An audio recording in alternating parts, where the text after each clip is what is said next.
Who's wrong and who's wronger? In this corner, followed by millions, James the Exploding Unicorn Breakwell. And in that corner, ignored by millions, Steve Dash Rinko-Leavers. Hey everyone, welcome back to Wrong and Wronger, your chance to see a podcast that nobody else ever will.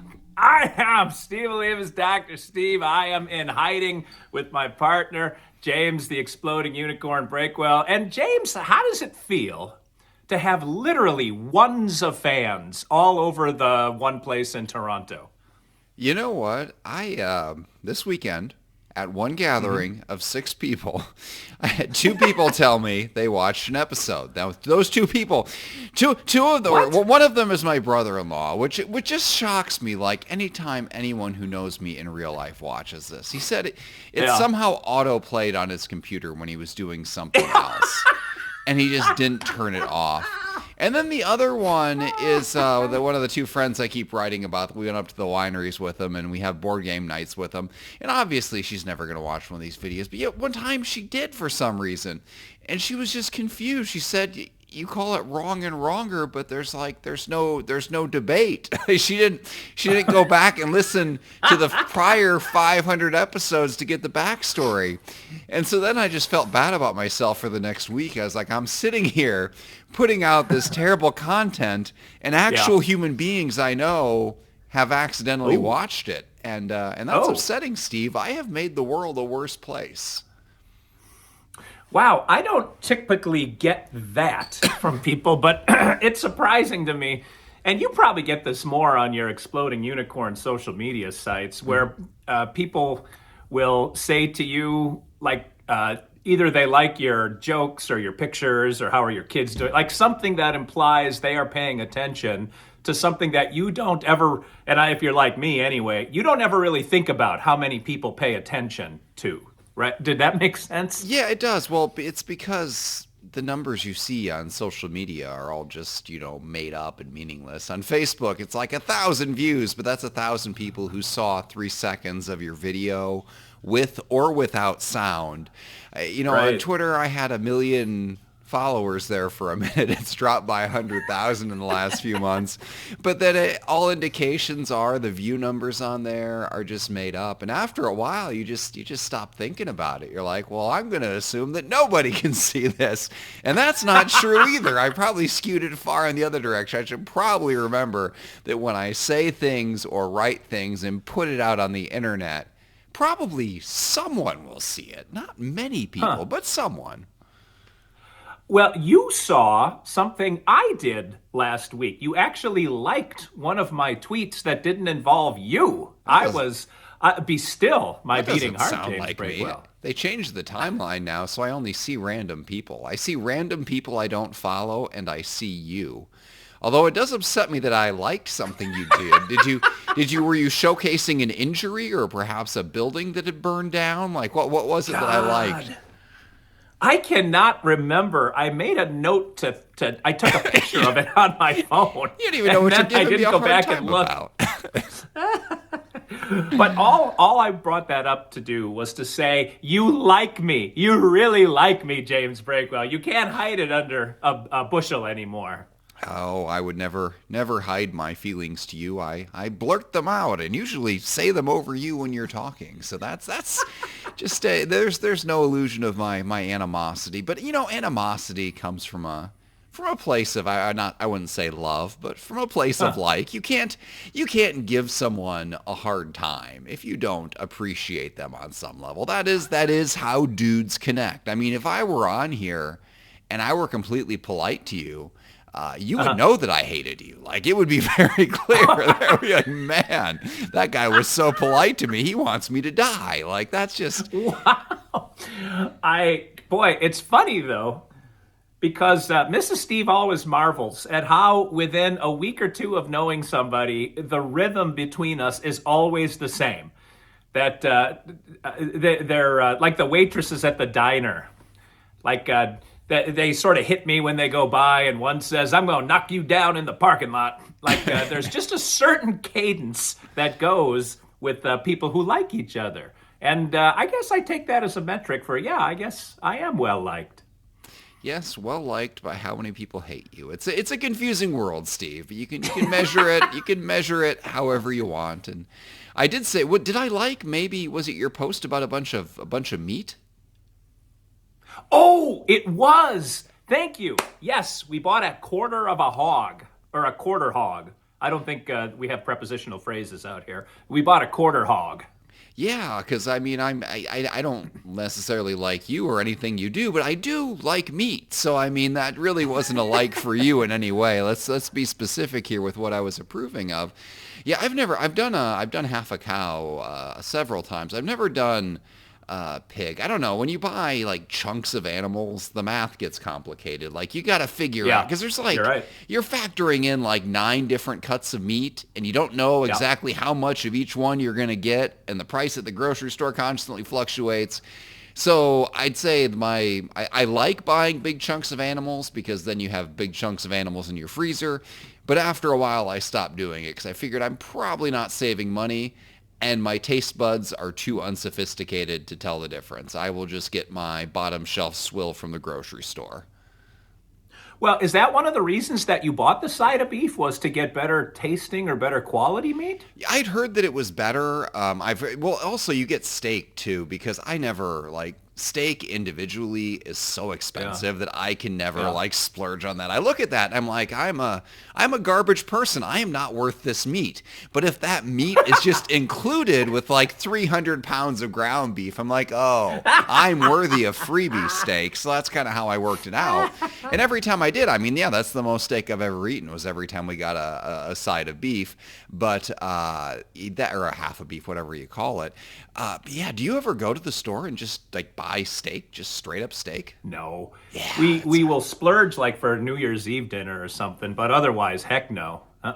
And the thing is, like, steak is amazing, but like it's not that much more amazing. Like, steak is really good, but like if you cook a burger right, a burger is really good too, and it's like 1/15 of the price. That's exactly right. Well, I think on here, was it on here last week, or was I texting you about what you knew about buying hog? You messaged me, and I'd never bought a pig. I've done pig math several times, and every time I opted to not get one. A different brother-in-law, though, had gotten it and was pretty happy with it. So, I mean, you end up with meat. You turned money into meat, and that, I mean, ultimately is a successful transaction. I'm sure it'll be delicious. Yeah, well, we're going to look into if we like this fellow's hogs, because somebody wrote to me a whole thing about grass-fed and grain-fed, and like the difference in taste is phenomenal. And I'm like, I don't have that sophisticated of a palate, James Breakwell. I'm a simple guy. I read all the same stuff, and then also then people go back and forth, and they'll say, well, grass-fed is better for you, but doesn't necessarily taste better because grain-fed gets fatter. And then somebody else will come back and say, well, all cows are grass-fed for most of their life, and then they're finished on grain. It's a whole thing. Like, I'm a simple person. I just want to eat. And like, I don't want to have to like read a book on the internet before I get to that point. So, yeah. Well, you went for over a year just having like ground beef with cheese and mayonnaise for dinner. Like you didn't splurge a lot that year, James. I did not. It was a good year. I'm not gonna lie. I eat a variety of foods now, and I look back kind of fondly. I'm like, boy, life was simple. I just waited all day for my pile of ground beef. Then I ate my pile of ground beef, and I was just happy. I was content, you know. And for a while there, I was just I was trying to figure out what quantity that pile should be for a while there. I was eating like 5 pounds of ground beef a day. You were not. Yes, literally 5 pounds, measured out on a food scale. And I'm a bottomless pit, but even I, at like the 5-pound mark, would sit there. Actually, it was probably about 4 pounds. Like, I don't think I want to keep eating. And then I would proceed to keep eating because I had made this food and I wasn't going to stop. But perhaps to the shock of no one, I gained some weight during that period. It perhaps was not great weight. So I did I did modify the size of my ground beef pile after that. So what was the pile based on? You were just eyeballing a chunk of beef, or No, did you add until you weren't hungry? I was back in my phase. The whole reason I got into keto and carnivore and stuff, I was like, well, maybe calories don't matter, and if I just don't, and then that was my whole thing. I just wanted to eat more, and so I went and I ate more, and it didn't work out. I ate more, and I didn't gain a crazy amount. I mean, I was pretty lean still. I got up to like 185, and I was like, I'm 185, and I'm not any stronger than I used to be. I better dial this back. So I settled, and I mostly would do 3 pounds of ground beef. That was kind of my sweet spot. Sometimes with cheese, sometimes without cheese. But there's a certain happiness with having more food than you can eat. Like that is a sense of abundance, and I will forever long for that. Maybe someday I'll bring that back for special occasions. Maybe for my birthday. I don't want a cake. I just want 5 pounds of ground beef, no bun, cheese on top. God dang, just so I man. can eat it and go into a food coma and be happy. That's like Adam Richman, man versus food kind of territory. 5 pounds of beef, and you could get that down the hatch in a single meal, hey? Yeah, every time. Man, food and people who talk about food just make me angry because, like, I just think my hunger reflex just doesn't work. Like I'm just always hungry, and if I have to make a decision to stop eating. If I want to be lean, I have to stop at this point. And I'll go online. People will be like, yeah, I'm on this diet, and I ate this salad, and I was just so full. I was like, no, you are lying. That is a lie. That is not even possible. Or the thing that will make me the angriest. This is a phenomenon I've seen multiple times in real life, and every time I just want to flip the table. I've seen my daughter do this. I've seen women. It's almost always women who do this. They will take like a bite from a cookie or a brownie, and then just stop. They're full after a bite. After one bite. Steve, I have never, in my 37 years of life, stopped one bite into anything, especially not a dessert. It's a 2-bite cookie. You couldn't finish the other bite? You're just going to leave it sit there and throw it away? Oh my gosh, how do you stop? It's like, I am full. Your fullness is that precise that you can handle one bite of a brownie, but not the second bite. The second bite you'd be uncomfortable, but one bite you're perfectly sated. No, Steve, that is garbage, and I will forever be offended anytime anybody pulls that. I'll do you one better, or I'll add one to that. I'm not going to do you one better. But I assume that those people are just put on this earth by God to torment me. I know what you're talking about. The one that Mrs. Steve does, her signature move is she'll be taking food out of like the serving plate or the serving dish, and she'll leave like a teaspoonful in the dish. And I'm like, why don't you just finish that? And she says, well, I can't eat that much. And I'm like, it's like 2 forkfuls. You can eat that much. Try. And she's like, no. So somehow she can calibrate by sight exactly how big her stomach is, and she will fill it just to the point that she wants to. And she'll throw away that other teaspoonful because it doesn't fit in the equation that she's got worked out. It's well, what my dad does that drives my wife crazy is we'll go back and he'll want to moderate. I suspect his hunger works like mine does. He must have got it from somewhere. So he can't trust that he'll ever stop halfway through anything. So he will cut off half of something, half of a burger, half whatever, and he'll put it on his plate and he'll eat it. And then he'll go back for the other half, and then he'll eat that too. It's like, why don't you just take both halves? It's like, well, I get that one. That's just optimism. That's like, I will have the self-control. I choose to take half of this and leave half for somebody else. And then you change your mind. But you never know. Because maybe he just wanted 2 helpings. And if he hadn't cut that burger in half and gone for one half then the other half, he just would have gone for one whole burger and then a second whole burger. You don't know. That's not nearly as bad as stopping halfway through a small cookie. That just... I don't understand how obesity even exists if like people can calibrate their hunger that closely. Like just like it takes me like 3 hours to even realize I'm full. It's like, oh yeah, remember that mountain of meat you ate earlier today? You should not have done that. There are consequences. I'm like, oh, thanks. Could you not give me this warning when I was ingesting it? No, it could not. Because let me tell you something. Back when my monkey ancestors were out in the savannah and they found a tree full of fruit, there were monkeys who ate like 2 2 pieces and they're like, oh, my tum-tum's full. I can't eat anymore. And then my monkey ancestor, who weighed twice as much as all the others, went in there and then just cleaned off the tree and then just laid down to food coma. You were licking the bark. It's just like, boy, I sure hope no lions come after me in the next 2 days because I won't be able to move. But I got all of that food in me. That's what my ancestor did. He was ready. And I have those same survival genes in an environment of literally infinite food, and it is not a good situation. I can picture you like William Dafoe at the end of Full Metal Jacket or whatever the movie was, where you're on the couch with the meat sweats and the room is spinning around you and your pants are open and you just look to the heavens and yell, "Why?"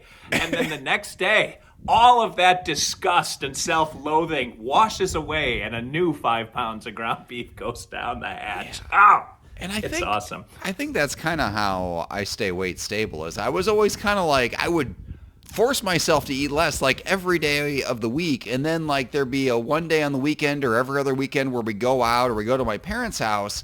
And I'd eat like, I mean, it had to be like 10,000 calories. Like you just sit there and I just start eating and it just doesn't stop. Like, you know, and people, I don't know, and again, another thing that makes me angry besides the people who eat one bite of cookies, they're like, oh boy, Yeah. you know, you got to be careful. You could overeat by 500 calories. You're going to Or hork. Yeah. What is 500 calories? That's like what, 4 Reese's peanut butter cups, 4.5? That's nothing. That's it's like less than 25 that. seconds of concentrated eating. Like if I go to an environment where there are candy bowls out, like I'm not measuring portions by the Reese's peanut butter cup anymore. I'm measuring portions by the candy bowl. And that's where you get in trouble. That's where you come home just full of self-loathing. Oh. Your Nana makes a run to Albertsons halfway through to get more. Yes. Yes. Well, the same thing, if we're out to eat, or even if Mrs. Steve cooks, which she doesn't do like meals anymore because we don't have kids around, so she'll just make something that we'll eat on TV trays. Mm-hmm. But like I will sit and pick at, like pizza's this way too. If you keep a pizza in front of me, I will just keep picking and picking until that pizza's gone. I can't stop. Oh, and yeah. she had to learn to get the food off the table. If we're at a restaurant and she doesn't finish her food, I'll just start picking at her food. Like that's probably another 300 calories I'm pushing every time I sit down at the table. Yeah, and then the worst thing that happens to me is when other people offer me their food that they can't finish because I can finish anything. Like at the restaurant, when I was in Kentucky, I did good. I ordered something that wasn't, I mean, I ate it and it was probably within my daily calories and I was good and I was done. And then my wife, who ordered this gorgeous 20-ounce baked potato with 7 pounds of butter on it, you know, she went and did her thing where she took 2 bites and she was full. And then she offered it to me, this fully intact potato covered in bacon. I was like, you know what? Fine. I will take a bite. I will take 1 bite. And 30 seconds later, that potato was gone. And then once I was down that road, then all the kids' leftover food was gone. It was just, I mean, let me tell you, the way I get around this, I just want to keep consuming things with flavor. So my saving grace is Diet Coke or Diet. I'm too cheap to for actual Diet Coke, like the knockoffs. Or what I really like is knockoff Diet Mountain Dew. And oh no! So we'll go to like game day or something with, you know, people will be sitting around drinking all day, and it's like, all right, I'm not going to do that. I'm not going to sit here and snack, but I will take these bottles of Diet Coke. Now, Steve, or Diet Mountain Dew. How many bottles of Diet Mountain Dew do you think I drank from 3 p.m. to roughly 11 p.m. last Saturday? Just give me a ballpark. What would Are somebody we talking like? the 2-liter bottles? The 2 liter. How many 2 liters do you think I drank? Holy crap! Is it more than 1? Like, after every story I just told you, all of those Jesus, stories, man. you think I stopped at 1. You think I stopped at 1, Steve. What kind of person drinks more than 1 of those? Okay, but if am I going to do whiskey or whatever, that's 100 calories per swig. Or if I'm going to sit there and once I'm doing that, then I'm snacking too, and it's like, oh boy, it's so unhealthy to eat all that diet stuff. It's like it's just nothingness. I just pee it out. It's okay. So anyway, your guess. What's the answer? 6. I drank 6 2 liters without hesitation. So much worse than I thought. Just pound, I don't even, people are shocked. I don't even use a cup. It slows me down. I just pick it up in one hand. I got these big hands and I just chug it. And let me tell you, I was a little worried when I started doing that at first. I was like, okay, by doing this, I turned what literally would have been 10,000 calories that day into a perfectly reasonable human quantity of food. But at the same time, I really didn't want 12 liters worth of caffeine. It turns out it has just no effect on me at all. I drank 12 liters of Diet Mountain Dew with full caffeine and went to sleep. Just went right to sleep. And that wasn't, I've never had that much at once. I've had other similarly large amounts, though, not quite that much. And I've always fallen asleep. And I thought, surely there's some threshold, some tipping point where my heart just won't stop beating and I'll be up all night. And I'm like, if that happens, that's fine. I've got deadlines. I'll just stay up all night and write. No, I came home. I was asleep before Lola was. I slept like a baby through the whole night. And that's probably... You had an 8-ball of Mountain Dew? Jesus. And I think that's why I've never liked coffee. People get all excited about coffee, which tastes terrible. We all agree it tastes terrible, but they like the caffeine. And caffeine just doesn't help me. I don't know if it's because I'm so awake and alert and perky already, or if it's just I'm so dead inside I can't be woken up. It's one of those two extremes. But yeah, caffeine does nothing to me. You better hope you never have a heart attack and they try using the paddles on you because your heart won't even jump. It'll just be a flat line all through the whole mechanism. Oh my God, James. That might be the most horrifying story. I can picture other people's mouths dropping open, watching you like Mean Joe Green chug these 2 liters of Mountain Dew. The people covering up their own food and drink, wondering when you're going to turn on them. God, what a spectacle! Well, I didn't. Okay, they don't care at all because they're used to it, and they've also seen me go off the rails where I'm drinking, and then I hit the same intensity, like I'm Cocaine Bear and the table is cocaine. Like, yeah, it gets ugly. So like, this is the safer alternative. But I will say, I did go to a housewarming party or a birthday party at a guy's house I went to college with, who I only see him once a year. Didn't know any of his friends. I pulled out my Diet Coke and started chugging it right for the 2 liter. And people were looking at me. I was like, "What? This is a normal human thing. I'm just a regular dude hanging out, chugging." It was. They did not think I was normal, Steve. They did not think I was normal at all. And I will say, this might be unrelated. I have not been invited back since. She's looking out the window at me with her mouth hanging open. Oh my God, James! Jesus. What the hell is wrong with you were less shocked by the 5 pounds of ground beef. How is this worse than the 5 pounds of ground beef? Tell me. Because you hid your shame from the rest of the world with the 5 pounds of ground beef. Now you're out loud and proud. You might as well have not been wearing pants while you're doing this. It would have been equally as shocking to everyone around you. Oh my God. I never hid my shame with the ground beef. I used to take ground beef with us when we went to other people's houses. I flew to Las Vegas with pre-made ground beef patties. And when you take those through the x-ray scanner, let me tell you something. That looks exactly like a bomb. You get flagged. You got plastique when it's cow.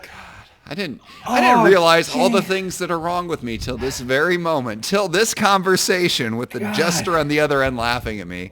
I just need to log off and just rethink everything about my life. I don't have a problem. Really, I have all the problems. No, it's just one big one that comes out in different ways. You know, the worst part is that Walmart always runs out of that knockoff Diet Mountain Dew. Like, I always buy all they have. And this last time, I could only get 4 bottles. It's $1 a case. Yeah, that's half an afternoon, man. I can't get by with that. Oh, God, your poor body. Holy cow. I mean, I am coming up on my 3rd surgery in 8 months here, but I'm sure that's unrelated, Steve. The surgeon never once said, "I bet you blew holes in your abdominal muscles by drinking too much caffeine." Never once said that. We gotta go, and it's unfortunate because this has been one of the funniest episodes I think we've ever done. Man, our listener is going to be so pleased with this one. Well, if this is your first episode ever, let me just disabuse you of thinking that any of the others are this good. So don't bother going back. It'll just keep replaying this one over and over. It'll be less disappointing. Not nearly as disappointing as James to the rest of his family and now the rest of the world. But until we meet again, until we come back and hear sordid tales of Breakwell debauchery, this is Steve Olivas, suddenly feeling like the normal one, for James the Exploding Unicorn Breakwell, saying, thanks for watching, thanks for listening. I apologize for everything he just said, but as always, two wrongs can make a right.